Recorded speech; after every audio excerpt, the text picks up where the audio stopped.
তো মুসলমান খায় বেশি, আইটেম বেশি, তারপরেই দুরবস্থা কেন?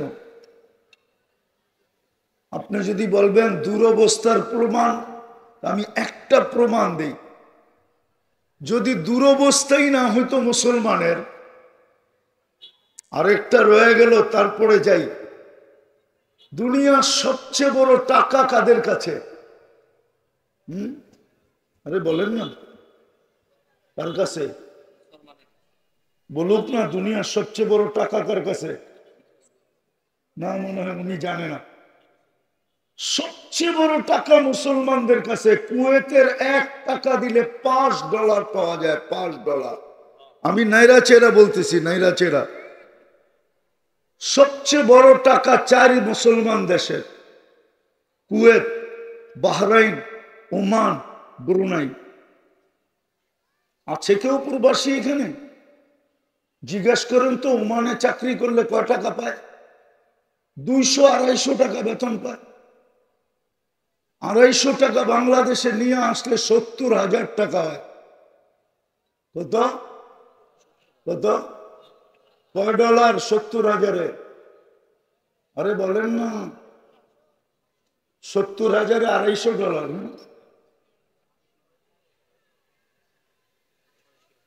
চুলের স্টাইল তো ওদের মতো, এই জন্যই এরকম বলে। কেননা চুল তো কাটে নেটে দেখা। চুল কাটে কিসে দেখা? তো যেটা বুঝাইতে চাইতেছিলাম, সবচেয়ে বড় টাকা মুসলমানের কাছে। তারপরে এই দুর্দশা কেন? গত অক্টোবর থেকে আজকের অক্টোবর, নভেম্বর, দুইটা জাতিসংঘের সারা দুনিয়ার প্রধান রাষ্ট্রপ্রধানদেরকে নিয়ে দুইটা সম্মেলন হলো। তার ভিতরে 60টা মুসলমান দেশও ছিল, 60টা মুসলমান দেশ। তার ভিতরে দুনিয়ার সবচেয়ে বড় টাকাওয়ালা 4টা দেশও ছিল। 200 কোটি মুসলমান হওয়া সত্ত্বেও সবচেয়ে বেশি খায়, সবচেয়ে বেশি পড়ে, সবচেয়ে বেশি ব্র্যান্ড ব্যবহার করে। দুনিয়াতে মুসলমানের চেয়ে দামি কাপড় চোপড় কেউ পরে না। আমার সুশীল সমাজ আমাকে বুঝাইলে হবে না। আছে আমাদের দেশের কিছু লোক আছে, কিছু মিডিয়া আছে, কিছু শিক্ষিত লোক আছে, ওরা বলে ওরা দামিটা পড়ে। আপনি আমাকে বুঝাইলে হবে না, আপনি ওদেরকে বুঝান যারা সারাদিন মিডিয়ার পিছে থাকে। আমি মিডিয়ায় বিশ্বাসী তেমন না। আমি তো চোখে দেখি, আপনার মিডিয়ায় কি বিশ্বাস করব? আমি তো আপনাদের স্বাধীনতা দেখি নাই। আমি জুলাইয়ের 18 তারিখে গেছি লন্ডন, ইংল্যান্ডে আমার প্রোগ্রাম ছিল। আমি 5 তারিখ সকালবেলা শেষ রাত্রে আমার ফ্লাইট ছিল ক্যানাডার। আমি আগস্টের 18 তারিখে সকালে আসছি বাংলাদেশে। আমি যখন ক্যানাডায় নামি, তো যারা রিসিপশনে আসছিলেন ওদের একটু খুশির মাত্রাটা একটু আমি বেশি দেখতেছিলাম। তো আমি জিজ্ঞাসা করতেছিলাম, তোমরা এত খুশি কেন? তো বলতেছিল, মুফতি সাহেব আপনি তো আকাশে ছিলেন, বাংলাদেশ স্বাধীন হয়ে গেছে, এই জন্য খুশি আমাদের বেশি। আমি তো দেখি নাই। আগস্টের 18 তারিখে আমি বাংলাদেশে সকালে নামছি, 2-3 দিন ছিলাম, তারপরে চলে গেছি। আমি সেপ্টেম্বরের 22 তারিখে দেশে আসছি। আমাকে মিডিয়া দিয়ে বুঝাইতে চেষ্টা করেন,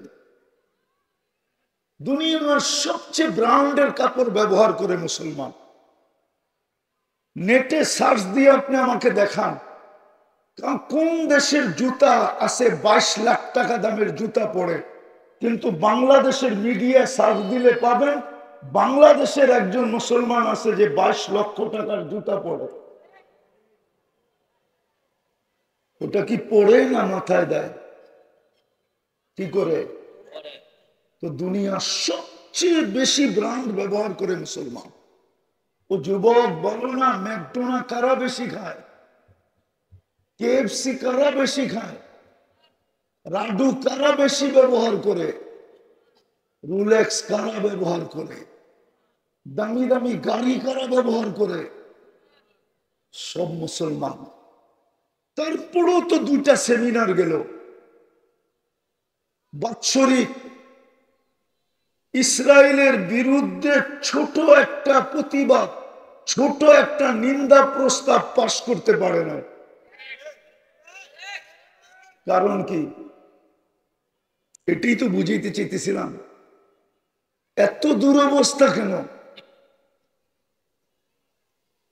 এত দুরবস্থা কেন? এত দুরবস্থা যে 60টা মুসলিম দেশ, 200 কোটির উপরে জনসংখ্যা, যাদের টাকা দিয়া সব ব্যাংক চলে।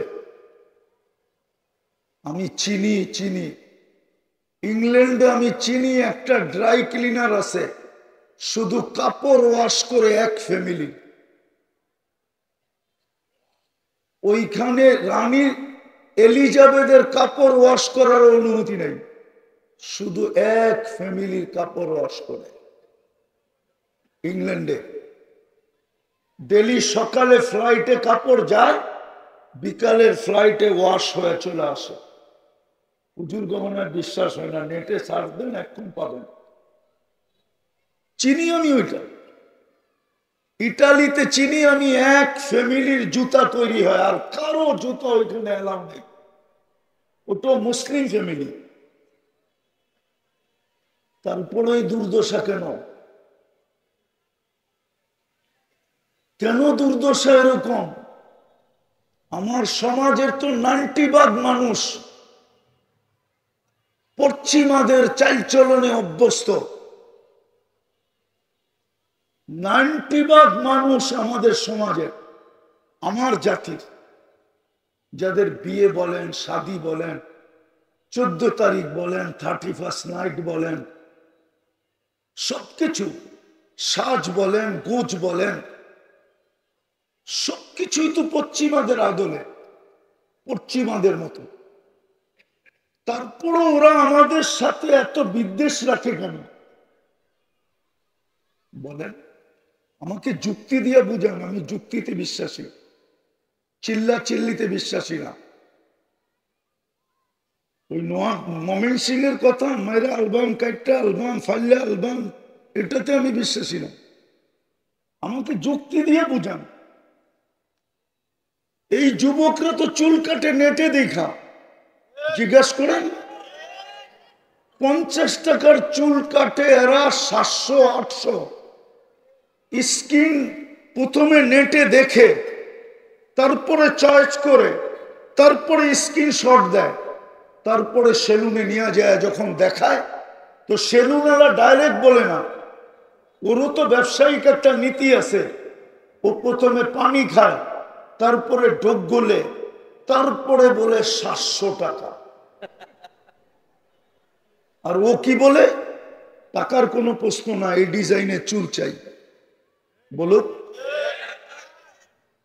এইখানে আছে চাঁদ রাত্রে, ঈদের রাত্রে 4 ঘন্টা সিরিয়ালে বসা থেকে চুল কাটায় 1000 টাকা দিয়ে। জিজ্ঞেস করে। কিন্তু ও যখন ইউরোপ যাইতে চায় তো 30 লাখ টাকা কেন চায়? ওর চুলের স্টাইল দিকে তো ভিসা দিয়ে দেওয়ার উচিত ছিল, ঠিক না? কি কও? যুক্তি তো এটাই বলে, ঠিক না? কিন্তু 30 লাখ চায় কেন? আমার দেশের যুবক সমুদ্রে কবর হয় কেন? আমি তো একজন চিনি না। চলেন, মনে উঠলো একটু শোনায়া দিই।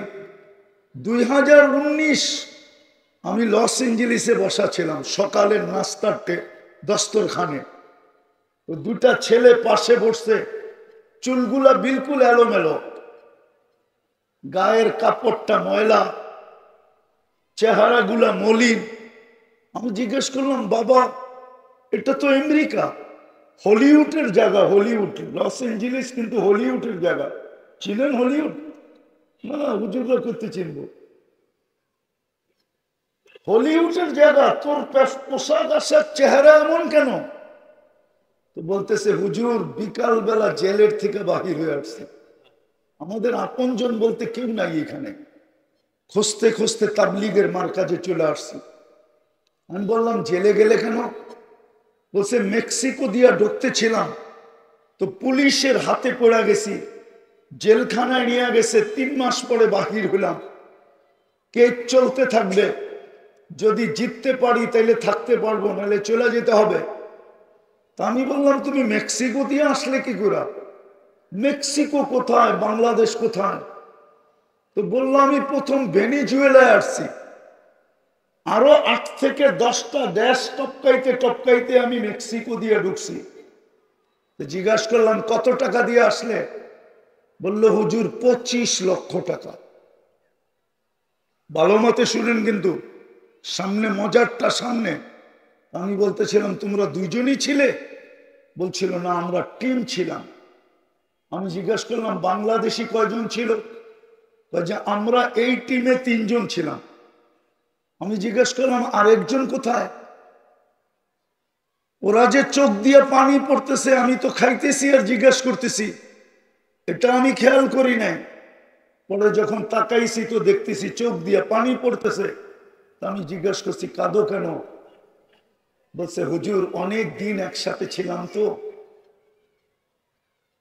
ও মেক্সিকোর জঙ্গলে হারায় গেছে, জানি না ওর পরিণতি কি করছে। আজকে চুল ওদের স্টাইলে কাটে, কাপড় চোপড় ওদের স্টাইলে পরে, 14 তারিখ ওদের থেকে রমরমা অবস্থায় উদযাপন করে। আমি তো 14 তারিখ আমেরিকাতেও দেখছি, বাংলাদেশের মতো তো এরকম মাতাল হওয়া দেখি নাই। না যুবতীরা মাতাল, না যুবক মাতাল।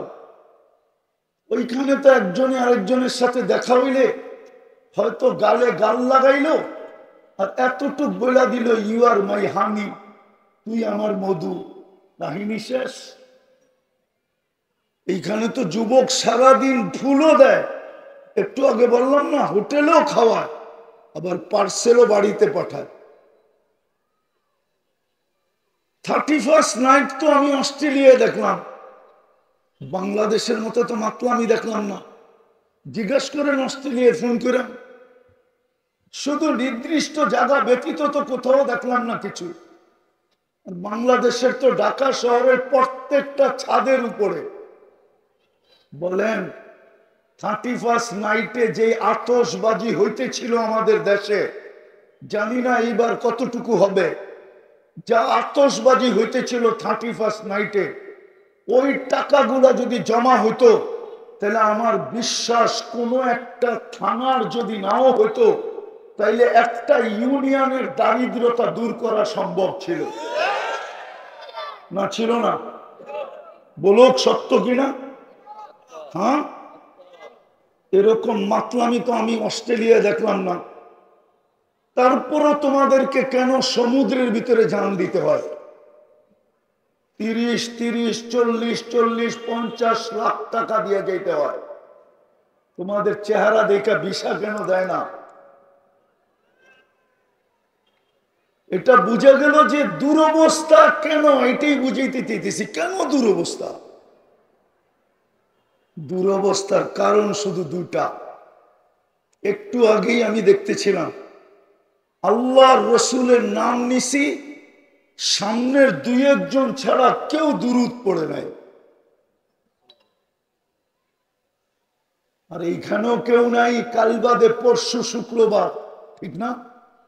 গত শুক্রবারও চলে গেছে।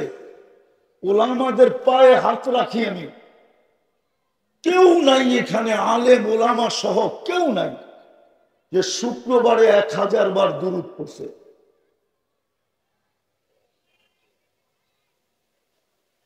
সামনের মজমায় কেউ নাই যে গত শুক্রবারে 200 বার দুরূদ পড়ছে।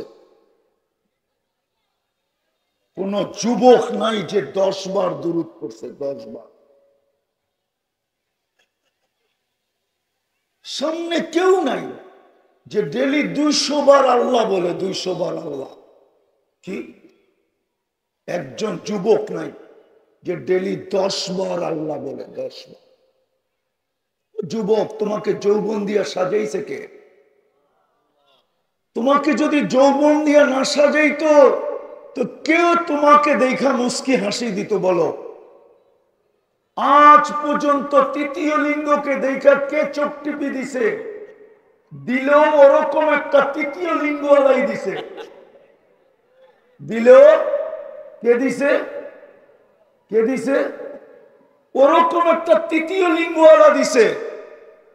কেননা ও জানে তৃতীয় লিঙ্গ না হইল ওরকম একটা ব্যক্তি দিছে যে আসল জায়গায় যায়া ফেল হবে, ও দিছে। আসল জায়গায় গেলে ও ধরা পড়া যাবে যে এইটাও তো তৃতীয় লিঙ্গ না হইল তৃতীয় লিঙ্গের কাছাকাছি। মনে হয় বুঝাইতে পারি না, লাউড স্পিকার বহুত দূর। ও ব্যতীত ওকে দেখা কোনো বড় যৌবনওয়ালা হাট্টা গাট্টা ও হাতে তালি দিতে পারে কিন্তু কোনোদিন চোখ টিপি দিতে পারে না। তোমাকে দেখা যে চোখ টিপি দেয় কি কারণে? কে দিছে তোমাকে যৌবন? আরে বলো না, কে দিছে?